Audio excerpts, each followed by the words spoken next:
এই জীবনে তিনটি গুরুত্বপূর্ণ শব্দ আছে যা বোঝা আমাদের কাছে খুব গুরুত্বপূর্ণ, এবং এই তিনটি শব্দের নিজস্ব অর্থ আছে। প্রথম হলো সঙ্গবদ্ধতা, অর্থাৎ একসাথে মিলে কাজ করতে হবে, একসাথে মিলে পরিশ্রম করতে হবে, সামনে এগোতে হবে। এরকম করতে পারলে আপনার শক্তি বৃদ্ধি পাবে, আপনার ক্ষমতা বৃদ্ধি পাবে, আপনি এগোতে পারবেন এবং অনেক দূরে যেতে পারবেন। দ্বিতীয় হলো আত্মবিশ্বাস। হেরে যাওয়া বস্তুও আবার জিতে নিতে পারবেন। যদি আপনার নিজের আত্মবিশ্বাস থাকে তাহলে আপনি কখনো পরাজিত হবেন না।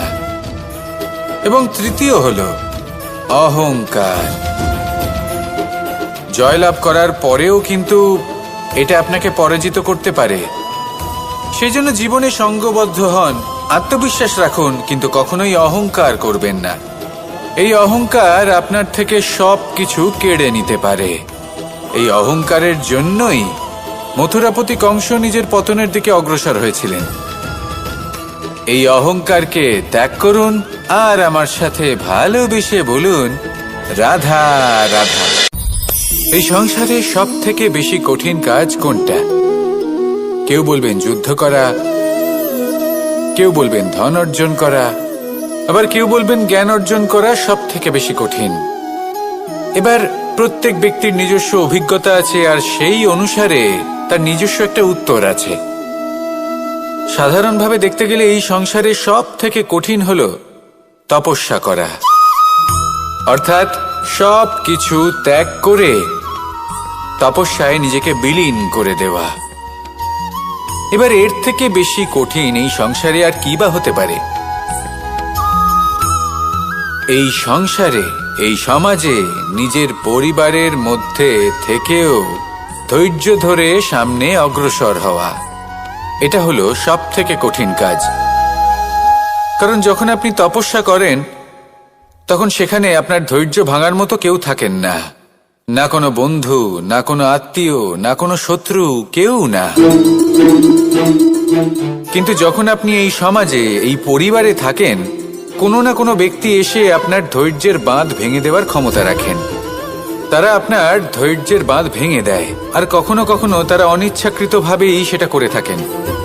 কারণ তাদের মানসিকতা আপনার থেকে আলাদা, তাদের কর্ম আপনার থেকে আলাদা, তাদের দৃষ্টিভঙ্গি আপনার থেকে আলাদা, জীবন যাপন আপনার থেকে আলাদা। সেক্ষেত্রে আপনি ধৈর্যচ্যুত হন, প্রসন্নতা আপনার থেকে ছিনিয়ে নেওয়া হয়। সেই জন্য এই সংসারে, এই পরিবারের থেকেও ধৈর্য ধরে সামনে অগ্রসর হওয়া কোনো পর্বতের শিখরে গিয়ে তপস্যা করার থেকেও অনেক বেশি কঠিন। আর যে ব্যক্তি এই সমাজেই, এই পরিবারে, সেই সকল মানুষের মধ্যে থেকে গিয়েও ধৈর্য ধরে অগ্রসর হতে থাকেন, যারা এই কাজটা শিখে নিতে পারেন, তারাই কিন্তু জীবনে আনন্দ লাভ করতে পারেন। এই ধৈর্যই শেষে আপনার জীবনে প্রসন্নতা বহন করে আনবে। তাই ধৈর্য ধরে জীবনের পথে অগ্রসর হন আর আমার সাথে ভালোবেসে বলুন, রাধা রাধা। আমরা যখনই কোনো গাছের চারা রোপণ করি তখন সবার আগে পরীক্ষা করে দেখি যে যেখানে আমরা চারা রোপণ করতে চলেছি সেখানকার মাটি আদৌ উর্বর কিনা, সেই মাটি সেই চারাকে বাড়তে সাহায্য করবে কিনা। যখন একটা চারা রোপণের আগে আমরা এত কিছু ভাবতে পারি, তাহলে কাউকে বিশ্বাস করার আগে আমরা কেন ভাবি না? জীবনে কখনো এই বিশ্বাসরূপী চারা কোথাও রোপণ করার আগে বোঝার চেষ্টা করুন যে যার ওপর আপনি বিশ্বাস করতে চলেছেন সে কি আদৌ আপনার বিশ্বাসের যোগ্য কি না। ভেবে দেখুন সেই ব্যক্তি ভবিষ্যতে গিয়ে আপনার বিশ্বাস ভাঙতে পারে কিনা। এটাও ভেবে দেখুন যে যাকে আপনি বিশ্বাস করতে চলেছেন তাকে আপনি বিশ্বাস করলে নিজের জীবনের উদ্দেশ্যে আপনি অগ্রসর হতে পারবেন কিনা। আর তার জন্য প্রয়োজন সঠিক সিদ্ধান্ত, পরখ করা, কোনটা উচিত কোনটা অনুচিত সেটা বোঝা। আর তাতে কিন্তু আপনি সন্দেহবাতিক হবেন না, তাতে আপনি আরো নিপুণ হয়ে উঠবেন। তাই যদি আপনি নিপুণ হয়ে উঠতে চান তাহলে বোঝার চেষ্টা করুন, পরখ করে দেখুন, কোনটা উচিত কোনটা অনুচিত বুঝুন। আর বিশ্বাস তখনই করুন যখন আপনি 100% নিশ্চিত হবেন যে সে বিশ্বাসের যোগ্য। আসুন আমার সাথে ভালোবেসে বলুন, রাধা রাধা। রাধা কখনো কখনো আমার জন্য বড়ই সুগন্ধি আতর নিয়ে আসে, পারিজাত ফুলের মালা নিয়ে আসে আমার প্রসাধন করবে বলে, এবং আমার সব থেকে বেশি প্রিয় মাখন নিজে হাতে বানিয়ে আনে আমাকে নিজে হাতে খাইয়ে দেবে বলে, সবকিছু আমাকে প্রসন্ন করবে বলে। কিন্তু আপনি কখনো ভেবেছেন যে এই আতর কিভাবে বানানো হয়? সহস্র ফুলের পাপড়ি একসাথে পিষে নিতে হয়, তারপরে তার থেকে যে রস নিঃসৃত হয় সেই রস দ্বারাই আতর তৈরি হয়। অনেক সংখ্যক ফুলকে অসীম যন্ত্রণা ভোগ করতে হয়, তবে তারা আমার প্রসাধন সামগ্রী হয়ে উঠতে পারে। দুধ থেকে মাখন তৈরি করার জন্য কতটা পরিমাণ মন্থন সহ্য করতে হয় সেটা আপনি জানেন। ঠিক সেই রকমই হলো আমাদের জীবনও। বিপদও আসে, কঠিন পরিস্থিতিও আসে, এর সম্মুখীন হতে শিখুন। মনে রাখবেন, আপনি হলেন সেই দুধ যাকে মন্থন সহ্য করতে হবে মাখন হয়ে ওঠার জন্য। মনে রাখবেন, আপনি হলেন সেই ফুলের মতন যাদের পিষ্ট হতে হবে সুগন্ধি আতর হয়ে ওঠার জন্য, যাকে এই সংসার পছন্দ করে। কখনো কখনো জীবনে আপনার সাথে খারাপ শুধুমাত্র এই কারণে ঘটে যাতে আপনার শ্রেষ্ঠ রূপ এই সংসারের সামনে আসতে পারে। শুধুমাত্র কঠিন পরিস্থিতি এবং বিপদকে একটা সুযোগ হিসেবে দেখার চেষ্টা করুন। আপনার জন্য এই সংসার বদলে যাবে, সংসারকে দেখার দৃষ্টিভঙ্গি পাল্টে যাবে, আপনার ভাগ্য পাল্টে যাবে, আর এই মন প্রসন্ন হয়ে বলবে, রাধা রাধা। পাশা নামক এই খেলাটি আপনারা নিশ্চয়ই খেলেছেন, না খেলে থাকলে দেখেছেন, আর যদি দেখেও না থাকেন তাহলে নিশ্চিত রূপে শুনেছেন। মহাভারতের এই মহাযুদ্ধ কোথাও না কোথাও এই পাশা নামক খেলার কারণে হয়েছিল। পাশার এই বিচিত্র খেলা, দান, এইসবের কারণে কেউ নিজের মাথায় রাজ মুকুট পরিধান করেছিলেন, আবার সেখানে পরাজিত হওয়ার জন্য কাউকে বনবাসও ভোগ করতে হয়েছিল। কিন্তু এই খেলা সমাপ্ত হওয়ার পরে সমস্ত ঘুঁটি আর এই পাশার ছক একই পুটলিতে স্থান পেল। এটাই হলো আমাদের জীবন। এই সংসারে আমরা জয় পরাজয়ের বিষয়ে এতটাই ভাবি, এত চিন্তা করি যে এই জীবনের খেলার আনন্দটাই উপভোগ করতে পারি না। আর অবশেষে কি হয়? কেউ জয়ী হন, কেউ পরাজিত হন, কিন্তু দুজনেই একই স্থানে পৌঁছে যান। প্রত্যেক ব্যক্তি মৃত্যুর পরে একটি নির্দিষ্ট স্থানেই পৌঁছতে বাধ্য, কিন্তু ততক্ষণ এই জীবন, এই খেলা, তার আনন্দ উপভোগ করুন। এই সংসারে সেই ব্যক্তি শ্রেষ্ঠ স্থানে পৌঁছতে পেরেছেন যিনি এই সংসারকে প্রকাশ প্রদান করেছেন, যিনি কখনো জয় পরাজয় এ বিষয়ে ভাবেননি, শুধু এই জীবনের খেলার আনন্দ উপভোগ করেছেন। এটাই আপনিও করুন, আর আমার সাথে ভালোবেসে বলুন, রাধা রাধা। প্রত্যেক মানুষ নিজের জীবনে দুঃখ অনুভব করেন। প্রত্যেকের দুঃখ আলাদা হতে পারে। কারোর মনে এই দুঃখ থাকে যে সে তার বাবা মায়ের সব ইচ্ছে পূরণ করতে পারেননি। কেউ এটা ভেবে দুঃখ পান যে সে চিরকাল সদাচার করেছেন, সৎকর্ম করেছেন, কিন্তু তাও তাকে দুরাচারী বলে মনে করা হয়। কেউ এটা ভেবেও দুঃখ পান যে তার সামনে যে ব্যক্তি রয়েছেন তার চোখে তিনি শত্রু হয়ে উঠেছেন বা দুষ্ট হয়ে উঠেছেন, যেখানে তিনি হয়তো কোনো অনুচিত কাজই করেননি। এবার এই সমস্ত বিষয় নিয়ে ভেবে নিজের ব্যক্তিত্ব নিয়ে সন্দেহ প্রকাশ করবেন না।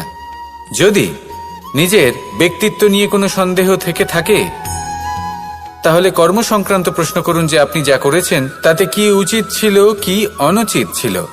যেটা প্রয়োজন সেটা এটা বোঝার যে আপনার অন্তর্মন, আপনার বিবেক আপনাকে কি বলছে, আর আপনার অন্তর্মন আর আপনার বিবেক আপনাকে যেটা করতে বলবে শুধু সেটাই করুন।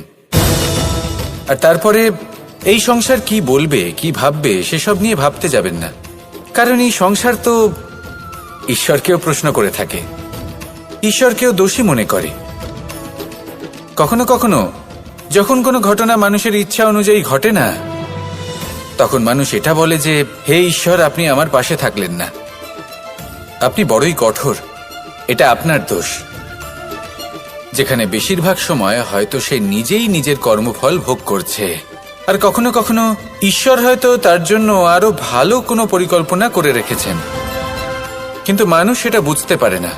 তাই দিনের শেষে যেটা প্রয়োজন সেটা হলো নিজের মনের কথা বুঝতে হবে। আপনার বিবেক কি বলছে শুধু সেটাই করুন আর সামনে এগোতে থাকুন। আমার সাথে ভালোবেসে বলুন, রাধা রাধা। পরিবর্তন, এটা হলো সৃষ্টির অমূল্য নিয়ম। এই সংসারে সবকিছু সময়ান্তরে পরিবর্তিত হয়, এই সময়ও পরিবর্তিত হয়। পরিবর্তন চিরকাল হয়ে এসেছে আর চিরকাল হতে থাকবে, কিন্তু এবার আমরা সেই পরিবর্তন কিভাবে লাভ করব যেটা আমাদের প্রয়োজন, যেটা আমরা চাই। আমরা জীবনে বিকাশ চাই। এই বিকাশ কিভাবে লাভ করতে পারি? এই প্রকৃতি কিন্তু আমাদের অত্যন্ত উত্তম উদাহরণ দিয়ে বুঝিয়েছে। একটি বিন্দুর উদাহরণ দিয়েছে যা ভবিষ্যতে একটা বিশাল নদীর আকার ধারণ করে। এটা কিভাবে হয়? মেঘ থেকে একটি বিন্দু ঝরে পড়ে সেই পর্বতের ওপর যেখানে হিম আছে। সেই হিমের সংস্পর্শে আসা মাত্র সেই বিন্দুর সাথে আরো বেশ কিছু বিন্দু যুক্ত হয়। তারপর তারা অগ্রসর হয়, আরো কিছু বিন্দু যুক্ত হয়, আস্তে আস্তে একটা ক্ষীণ ধারার রূপ ধারণ করে এবং সেটাই ভবিষ্যতে আরো এগোতে থাকে। অনেকটা যাওয়ার পর যখন অনেক সংখ্যক বিন্দু একসাথে যুক্ত হয় তখন সেটা বিশাল নদীর আকার ধারণ করে। এবার আমরা মানুষ বলে আমাদের সাথে এই নিয়মের অন্যথা হয় তা নয়। আমরাও এই প্রকৃতির অংশ, আমাদের ক্ষেত্রেও একই নিয়ম প্রযোজ্য। যখন পরিশ্রম করে অনেক সংখ্যক বিন্দু আমরা একত্রিত করব তখনই পরিবর্তনের নদী প্রবাহিত হবে। প্রয়োজন হলো নিরন্তর পরিশ্রম করা এবং ধৈর্য ধরা। এটা করতে থাকুন, জীবনে সবকিছু লাভ করতে পারবেন, কারণ প্রকৃতি আমাদের এটাই শিখিয়েছে। আর আমরা এই ব্রহ্মরই একটি অংশ, যার দ্বারা এই ব্রহ্মাণ্ড নির্মিত। আসুন আমার সাথে ভালোবেসে বলুন, রাধা রাধা। কখনো এই প্রকৃতির দিকে তাকিয়ে থাকবেন। এই প্রকৃতি অনেক ধরনের শিক্ষা দেয়। কোনো একটা গাছকে দেখুন কিভাবে সে মাটি থেকে জল শুষে নেয়। সে ঝড় হোক বা হোক কড়া রোদ সব সহ্য করে এবং অবশেষে সে ফল ধারণ করে। আর সেই ফল উৎপন্ন করার পরে সে ফল কিন্তু সে নিজে গ্রহণ করে না, এই সংসারকে প্রদান করে, যাতে পশু পাখি মানুষ তারা এই ফল গ্রহণ করে শক্তিশালী হয়ে উঠতে পারে, সুস্থ থাকতে পারে। সেভাবেই নদী, সরোবর এরা নিজেরাও কিন্তু নিজেদের জল গ্রহণ করে না, মাটিকে প্রদান করে, পশু পাখিকে প্রদান করে। সূর্য নিজেও নিজের জন্য প্রজ্বলিত হয় না, সে প্রকাশ ছড়িয়ে দিতে চায় আমাদের সবার কাছে, সে আলো পৌঁছে দিতে চায়।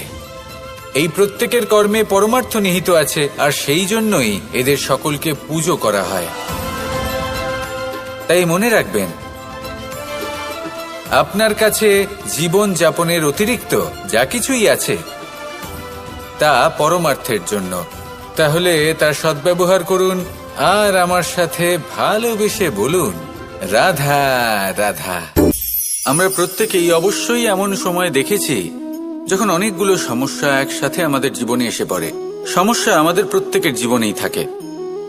আমরা তার সমাধান খুঁজতে চেষ্টা করি, কখনো সমাধান খুঁজে পাই, আবার কখনো যতই চেষ্টা করি না কেন কোনো সমাধান খুঁজেই পাই না। আর যখন এটা হয় তখন মানুষ অত্যন্ত বিচলিত হয়ে পড়েন। নিজের আত্মীয় স্বজন, নিজের বন্ধু বা সংসার এদের ওপরে এই দোষ চাপিয়ে দেন যে এদের জন্যই এই সমস্যা এসেছে। এবার যদি আমি আপনাকে কোনো পরামর্শ দিই তাহলে এটাই বলবো যে দৃষ্টিভঙ্গি পাল্টে দেখুন।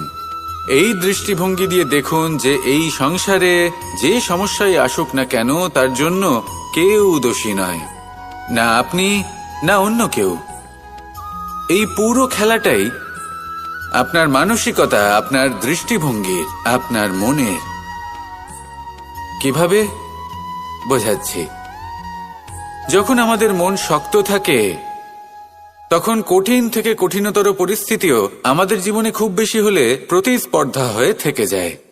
সেখানে যদি আমাদের মন দুর্বল থাকে, তখন অল্প কঠিন পরিস্থিতিও আমাদের কাছে খুব বড় সমস্যা হয়ে যায়, তাই না? একটা শক্ত মন কঠিন পরিস্থিতিকে প্রতিস্পর্ধা হিসেবে দেখে আর তার মধ্যে ওটা সুযোগ খুঁজে নেয়। আমাদের শুধু এটাই করতে হবে। এই সংসারে অন্য কাউকে দোষী মনে করলে আপনার সমস্যা দূর হয়ে যাবে না। সেই জন্য এই সংসারকে দোষ দেওয়ার বদলে এই সমস্যার মূলে চলে যান, সেটাকে বুঝুন, নিজের এই মনকে শক্ত করে তুলুন।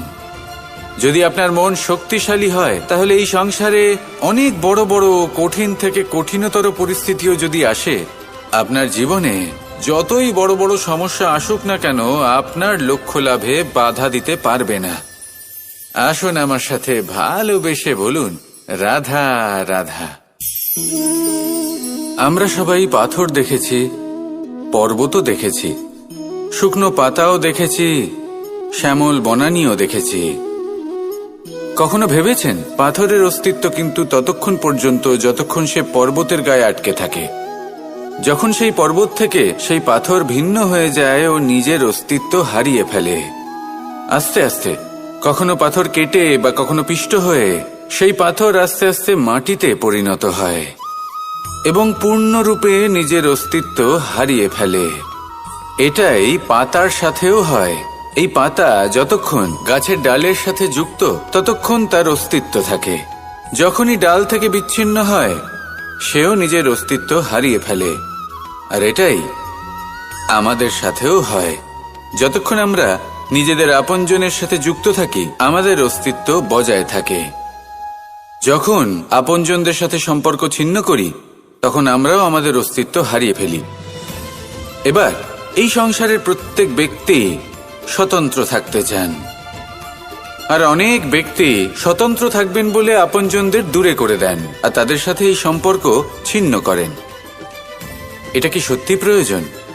আপনজনদের সাথে সম্পর্ক ছিন্ন করে নিজের অস্তিত্ব হারিয়ে ফেলা প্রয়োজনীয়, নাকি আপনজনদের সাথে সম্পর্ক বজায় রেখে নিজেদের স্বতন্ত্র করে রাখা সেটা আবশ্যক? নির্বাচন আপনারই। আসুন আমার সাথে ভালোবেসে বলুন, রাধা রাধা। আপনি কি কখনো নৌকা যাত্রা করেছেন? করে না থাকলেও নিশ্চয়ই দেখেছেন যে এই জল যা নিজের অন্তরে সব কিছু সমাহিত করে নিতে পারে, এই নৌকা সেই জলের ওপরেই ভেসে থাকে। নদীর স্রোত কাটিয়ে সে সামনে অগ্রসর হয়। কিন্তু যদি এই নৌকায় কোনো ছিদ্র হয়, তাহলে কিন্তু সেই নৌকা ডুবে যাবে। আর এতে কোনো তফাৎ হবে না যে সেই ছিদ্র ছোট নাকি বড়, নৌকা ডুবে যাবে। এই ছিদ্র হলো আমাদের জীবনে আমাদের অপগুণ, আমাদের দোষ, আমাদের বিকার। কখনো এটা ভাববেন না যে এই দোষ খুবই ছোট, এতে কিছুই যাবে আসবে না। না, সেই ছোট দোষ, সেই ছোট বিকার, যদি সেটাকে শুধরে না নেন, তাহলে সেটা আপনাকে আপনার পতনের দিকে নিয়ে যাবে। শেষ পর্যন্ত এটা আপনার উপর নির্ভরশীল যে আপনি কি চান। আপনার জীবনের এই নৌকা এভাবেই ডুবে যেতে দেখবেন, নাকি নিজেকে শুধরে নিয়ে সেই নৌকার সেই ছিদ্রটাকে ভরিয়ে তুলতে চাইবেন? নির্বাচন আপনার। আসুন আমার সাথে ভালোবেসে বলুন, রাধা রাধা। জল, জলই পৃথিবীতে বেঁচে থাকার জন্য আবশ্যক তো বটেই, কিন্তু এই জল আমাদের একটা অত্যন্ত গুরুত্বপূর্ণ শিক্ষা প্রদান করে। কখনো এই জলকে দেখেছেন?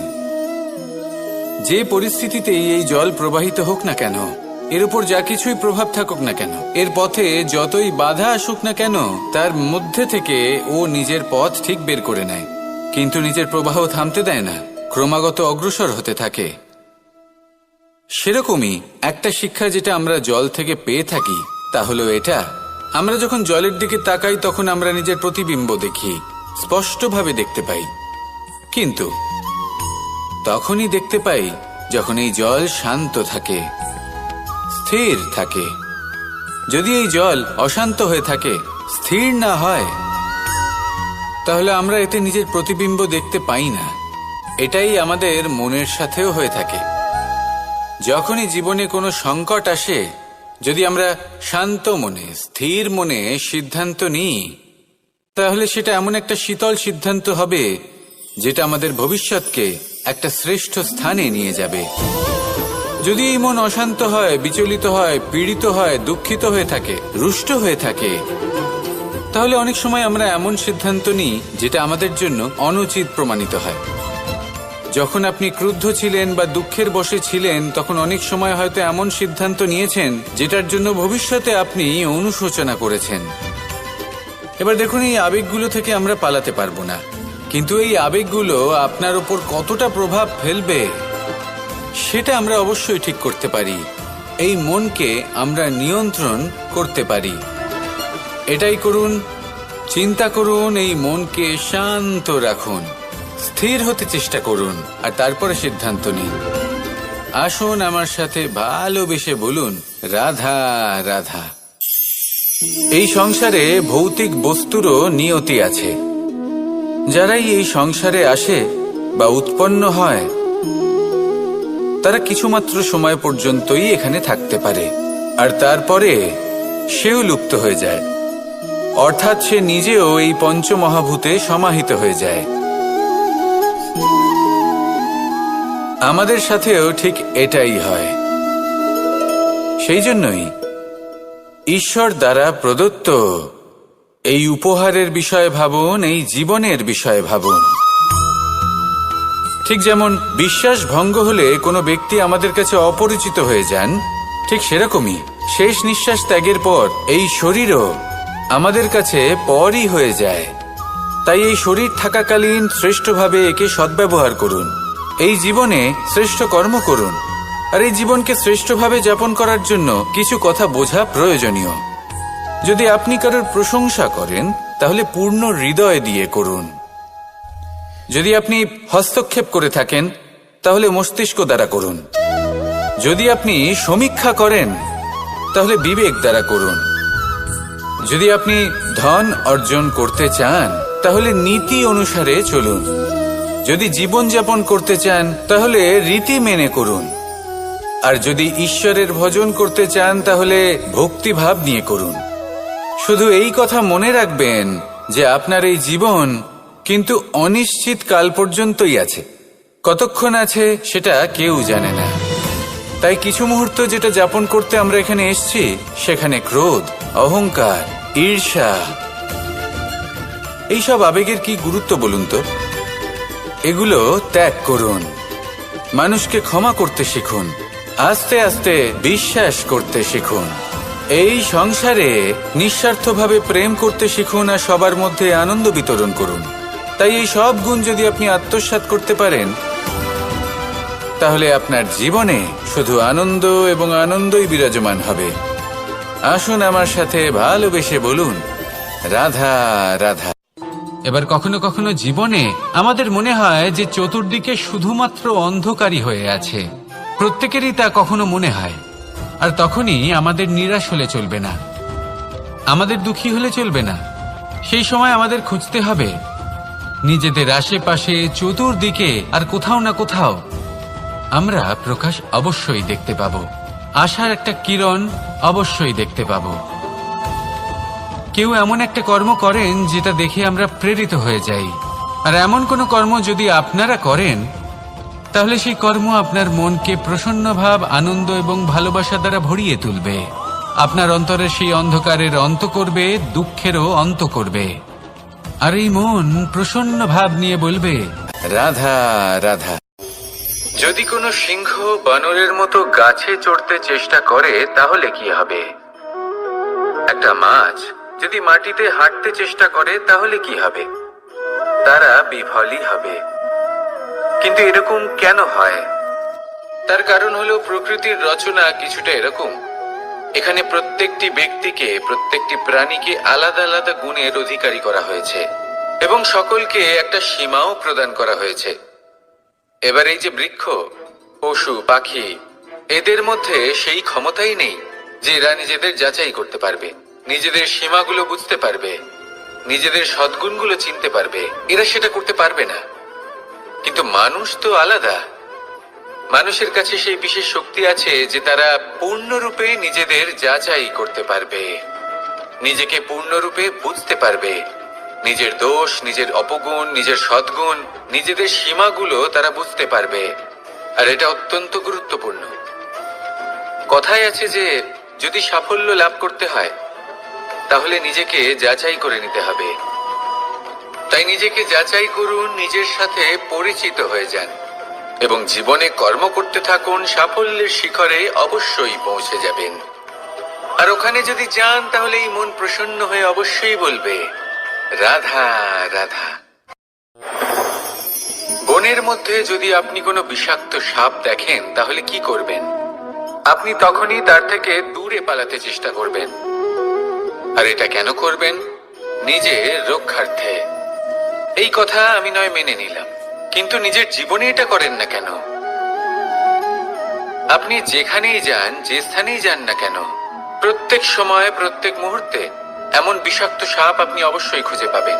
আর সেই সাপ নয় যাদের আপনি বনে খুঁজে পাবেন, এরা হলো সেই সাপ যা আপনাকে পাপ করতে বাধ্য করবে। আপনার অন্তরের বাসনা, ক্রোধ, অহংকার, লোভ, ঈর্ষা এদের বৃদ্ধি ঘটাবে। দেখুন, বনের এই সাপ আপনাকে একবার ছেড়ে দিতেও পারে, ছোবল নাও মারতে পারে, কিন্তু এই যে পাপরূপী সাপ আছে তা অবশ্যই ছোবল মারবে। কর্ম যদি করেন তাহলে অবশ্যই ফল পাবেন। সেই জন্য যখনই কোথাও যাবেন, যদি এমন কাউকে দেখেন, যদি এমন কিছু দেখেন যে আপনাকে পাপ করতে বাধ্য করছে, তাহলে সেই মুহূর্তে সেখান থেকে পালিয়ে যান। যেমন বনের সাপ দেখে আপনি পালাতে থাকেন।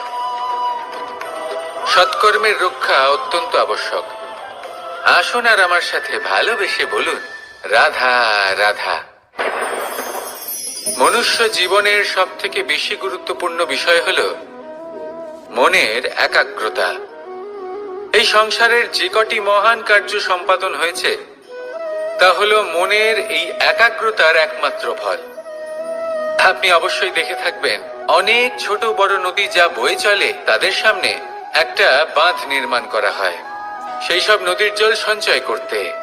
বাঁধ হয়ে গেলে প্রয়োজন মতো বা মনের ইচ্ছে মতো তাকে ব্যবহার করা সম্ভব। এবার এটাই আমাদের মনের সাথেও সম্ভব। আমাদের মনের একাগ্রতা আজকের দিনে দাঁড়িয়ে বিভিন্ন ধরনের বিকার, ক্রীড়া এবং ভোগের মধ্যে ভাগ হয়ে গেছে। একে একত্রিত করতে হবে, একটা বাঁধ নির্মাণ করতে হবে। শুধু এটাই করতে হবে, যেটা উচিত কর্ম সেটাই করুন, যেটা অনুচিত কর্ম সেটা করা থেকে নিজেকে বিরত রাখুন। এটাই করতে হবে, যেটা উচিত কর্ম সেটাই করুন, যেটা অনুচিত কর্ম সেটা করা থেকে নিজেকে বিরত রাখুন। ব্যাস, এই কাজটাই আপনি করতে থাকুন, করতে থাকুন। মনের মধ্যে একাগ্রতার বাঁধ নির্মাণ করুন। আর একবার যদি তা নির্মাণ হয়ে যায় তাহলে যখন চাইবেন, যেখানে চাইবেন, যতটা চাইবেন একাগ্রতা প্রয়োগ করতে পারবেন। আর একবার যদি আপনি এটা শিখে যান তাহলে এই সংসারকে বদলে ফেলার মতো কাজ আপনি করতে পারবেন, সমাজকে শুধরাবার মতো কাজ করতে পারবেন। তাহলে এই মনকে একাগ্র করুন আর আমার সাথে ভালোবেসে বলুন, রাধা রাধা। আমরা সবাই ফল খাই, কিন্তু আমাদের সেই ফলই প্রিয় হয় যে পরিপক্ক হয়ে ওঠে, যেটা নম্র হয়, আর যে ফল অনেক বেশি মিষ্টি আর সুস্বাদু হয়ে থাকে, যাদের রঙে বাহার দেখা যায়। সেইভাবে জীবনে আমরা নানান মানুষের সাথে পরিচিত হই, কিন্তু সেই মানুষই আমাদের মন ছুঁয়ে যায় যারা বিনম্র স্বভাবের, যাদের বাণী খুব মধুর, যাদের অন্তরে আত্মবিশ্বাসের একটা তেজ, একটা রং দেখা যায়। এবার এমন ব্যক্তি আমরা কি করে হব? ঠিক সেইভাবেই যেমন একটা ফল রোদ, বর্ষা, শীত, বায়ু এই সকল সংকটময় পরিস্থিতির সম্মুখীন হয়ে পরিপক্ক হয়ে ওঠে, সেইভাবেই মানুষ সংকটময় পরিস্থিতির সম্মুখীন হয়ে পরিপক্ক হয়ে ওঠেন। যদি এই সংকটের সম্মুখীন হন তাহলে অভিজ্ঞ হবেন, আর এই অভিজ্ঞতাই শিক্ষা দিয়ে যাবে। এই অভিজ্ঞতা আমাদের শিখিয়ে দেয় যে আমাদের বিনম্র থাকতে হবে। অহংকার করে কোনো লাভ নেই। মধুর বাণীর যে কি মূল্য তা আমরা শিখতে পারি। এই অভিজ্ঞতাই আমাদের বুঝিয়ে দেয় যে উচিত অনুচিত কোনটা, আমাদের দৃষ্টিভঙ্গি তৈরি করে, আর এই দৃষ্টিভঙ্গি দ্বারা আত্মবিশ্বাস জাগ্রত হয়। সেই জন্য জীবনে কখনো বিপদ থেকে দূরে পালাবেন না, সেগুলোর সম্মুখীন হন, অভিজ্ঞতা লাভ করুন, তার থেকে শিক্ষা লাভ করুন, এইভাবেই পরিপক্ক হবেন। আসুন আমার সাথে ভালোবেসে বলুন, রাধা রাধা। ধন সঞ্চয় করা সম্ভব, আর সেই জন্য ধন সব থেকে বেশি মূল্যবান সম্পত্তি নয়। এবার আপনি বলবেন, এ আমি কি বলছি? এই ধন খুব মূল্যবান, আমরা সকলে অর্জন করতে ব্যস্ত। সেটা এই কারণে, কারণ আপনারা জানেন না এই সংসারের সব থেকে বেশি মূল্যবান সম্পত্তি কি। এ হলো সেই সম্পত্তি যা কখনো সঞ্চয় করা সম্ভব নয়। আপনার কাছে যতই ধন থাকুক তা দিয়ে আপনি স্বাস্থ্য লাভ করতে পারেন, বাড়ি কিনতে পারেন, আদি ইত্যাদি, কিন্তু আপনি যতই ধনী হন না কেন, ফেলে আসা দিনের একটা মুহূর্ত আপনি লাভ করতে পারবেন না। এই একটা মুহূর্ত, এই সময়, এটাই হলো সংসারের সব থেকে মূল্যবান সম্পত্তি। একবার চলে গেলে তা কখনোই ফিরে আসে না। আর এই মুহূর্ত যতই চলে যাক না কেন, আমরা স্মৃতির মাধ্যমে সেগুলি যাপন করতে পারি, তার আনন্দ উপভোগ করতে পারি। আর যার সাথে আমরা সময় অতিবাহিত করেছি তার স্মৃতিতে আমরা চিরকাল জীবিত থাকতে পারি।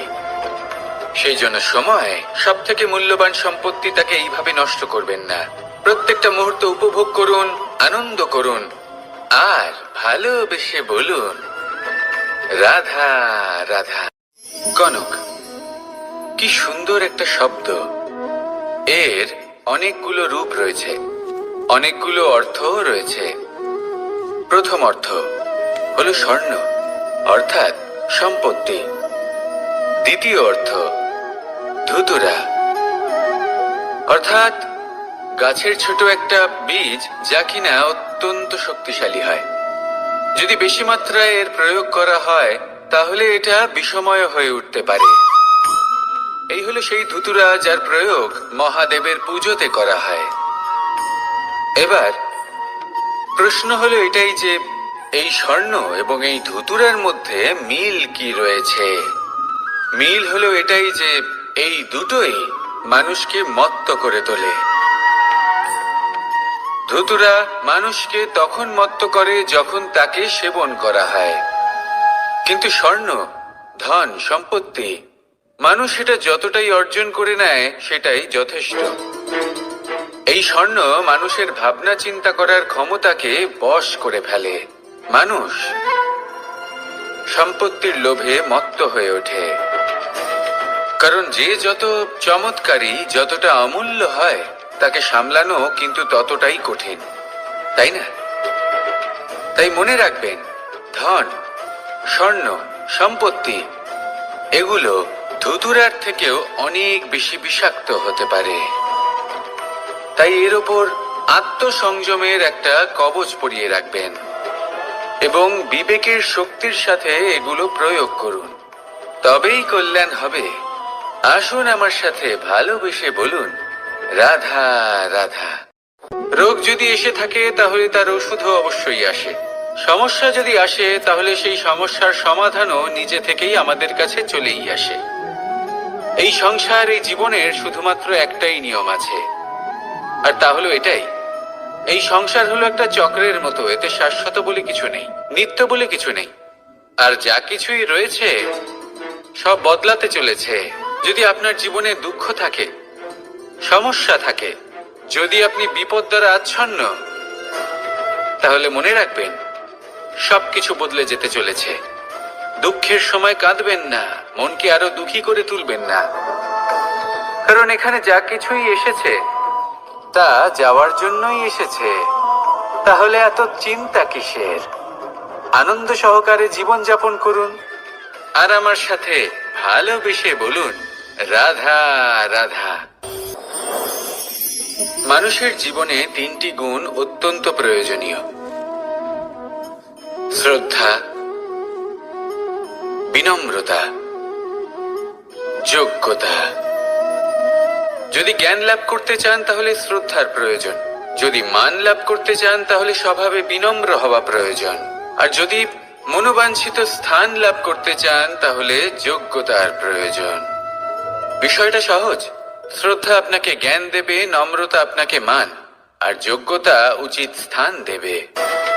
কিন্তু যদি আপনি এই তিনটি গুণ সম্মিলিত করেন তাহলে এমন কিছু লাভ করবেন যা এই সব কিছুর থেকে অনেক ঊর্ধ্বে।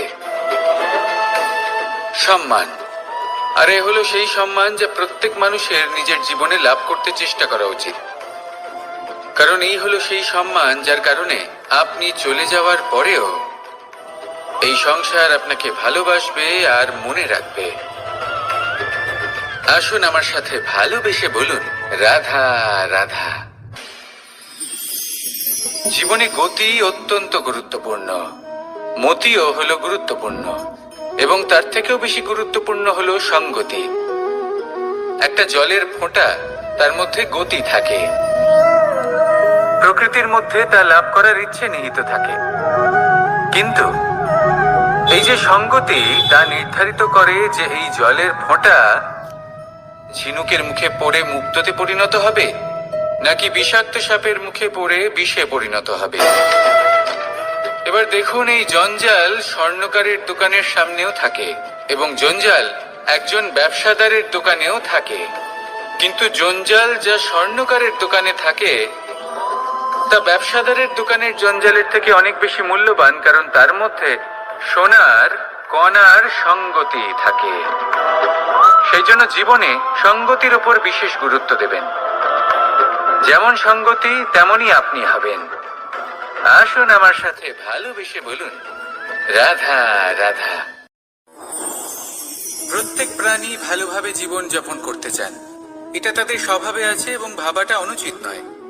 কিন্তু একটা ভালো জীবনের গুরুত্বপূর্ণ অংশ কোনটা? বসবাসের স্থান, সেই স্থান যেখানে আমরা জীবন অতিবাহিত করি। এবার মানুষ ভাবতে পারেন যে একটা ভালো বাসস্থানের অর্থ কি? সেই স্থান যেখানে সহজে জল পাওয়া যায়, যেখানে শুদ্ধ বায়ু পাওয়া যায়, যেখানে আনাজ উৎপন্ন হয়। এটা জীবনযাপনের জন্য পর্যাপ্ত বটে, কিন্তু ভালো জীবন যাপনের জন্য আরো একটা কথা আপনাকে বুঝতে হবে। সাধু, জ্ঞানী, পণ্ডিত ব্যক্তি, এই সকল মহাপুরুষ, এনাদের যে বাসস্থান তা অত্যন্ত বিশেষ হয়। এখানে এক ধরনের বিশেষ ইতিবাচক শক্তি থাকে, এমন একটা স্থান যেখানে দেবতারাও বিচরণ করেন। জীবন আমরা সবাই যাপন করি, কিন্তু জীবনের উদ্দেশ্য শুধুমাত্র জীবন যাপন করা নয়। জীবনের উদ্দেশ্য হলো মুক্তি লাভ করা।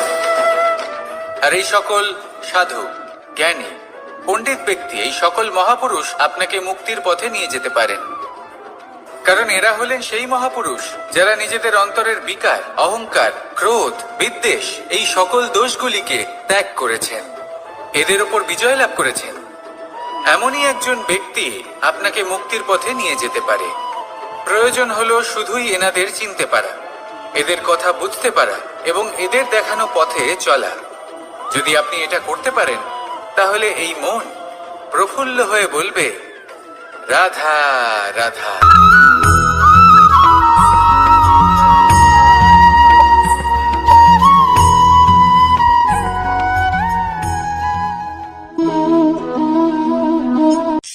এই শুকনো পাতাটিকে দেখুন, নিষ্প্রাণ হয়ে পড়েছে। একটা গাছের ডালে ছিল, সেই গাছ ওর লালন পালন করত। যখন যখন বাতাস বইত, এই পাতায় কম্পন দেখা দিত, মনকে প্রফুল্ল করে তুলত। কোনো একদিন এই পাতা গাছের ডাল থেকে ঝরে পড়ে গেল। নিঃসন্দেহে ও নিজের স্বাধীনতা পেল, কিন্তু আস্তে আস্তে শুকিয়ে গেল, নিষ্প্রাণ হয়ে গেল। দেখুন, আমি এই কথা বলছি না যে স্বাধীনতা অনুচিত, কখনোই না, কিন্তু যে কোনো পরিস্থিতিতে স্বাধীন হতে চাওয়া এটা নিশ্চিতরূপে অনুচিত। আমরা যদি আমাদের জীবনে পরিবারের গুরুত্ব ভেবে দেখি, তাহলে এই পরিবারে যতই মতভেদ থাকুক না কেন, যতই মনোমালিন্য থাকুক না কেন, যতই বিবাদ থাকুক না কেন, এই সব মিটিয়ে নেওয়া অত্যন্ত প্রয়োজনীয়। সেই সবকিছু সমাপ্ত করা অত্যন্ত প্রয়োজনীয়। কখনো এই পরিবারকে ভাঙতে দেবেন না, কখনো এই পরিবার থেকে দূরে চলে যাবেন না। এই পরিবার হলো আমাদের জীবনের একটা অমূল্য সম্পদ, অমূল্য এক আশ্রয়, যা এই সংসারে হয়তো কোথাও আপনি পাবেন না। তাই একে আগলে রাখুন। পরিবার সেই গাছ আসুন আমার সাথে ভালোবেসে বলুন রাধা। সেই গাছ, আসুন আমার সাথে ভালোবেসে বলুন রাধা রাধা।